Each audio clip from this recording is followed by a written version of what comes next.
रोम रोम भाइयों सिस्टम पार देंगे।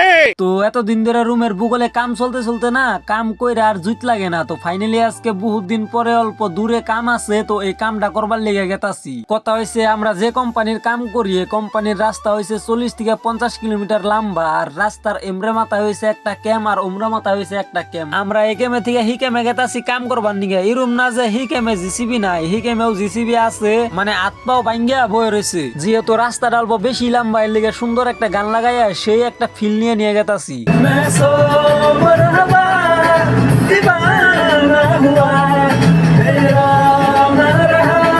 আমাকে হি ক্যামে থেকে এই ক্যামে রাস্তার আশেপাশে কিন্তু খাতরা খাতরা বস্তু দেখা যায়, যেটা নিয়ে যে দেখো জঙ্গল মঙ্গল নাকি জানি বরফ দিয়ে চাপা খাই রয়েছে না, কিন্তু না ইগনা সব ধুলার কারবার। মনে করো একদম পিওর ধুলা, একদম সাদা ধুলা। ড্যাম হিসাবে তুমি কি দেখা এই যে দেখো গাড়িটা আবার ঠিক টাইম এন্ট্রি মারছে, মানে গাইস দেখছো মানে কি পরিমানে ধুলা উড়ে, মানে সাদা কালার ধুলাই না লাল কালার না, মানে মুখে না গায়ে হার বাগলো। গাইস তুমি কইছি যে হাত পাও ভাঙ্গা বয়ে রয়েছে, এই যে দেখো মানে পাও চাও ভাঙ্গা বয়ে রয়েছে, মানে দেখো যে গাড়িটার কি অবস্থা, মানে কতদিন ধরে গাড়ি সারি চলে না, মানে পামসার টামসার হয়ে এমনি পড়ে রয়েছে। আমরাও আবার রুমে সুমে না ঢুকে ডাইরেক্ট কামের বুগলে আইলাম, মানে অল্প স্বল্প কাম আছে টুকটাক কাম করে নাকি যাইতে সঙ্গে রুমে ঢুকুমনি। আর যদি কই কামের কথা তাহলে এই মাটিটি ফ্ল্যাপ করে দেন লাগে আর এই মিক্সার মেশিনটা সাইড করে দেন লাগে, মানে এই অল্প কামের নিগে 40 থেকে 50 কিলোমিটার রানিং করে আহা হইলো। কাম তো করানি নাগবো, কারণ কাম করবার লেগে আইছি। তো গাইস ব্লগটা ভালো লাগলে একটা লাইক করো। Bye bye.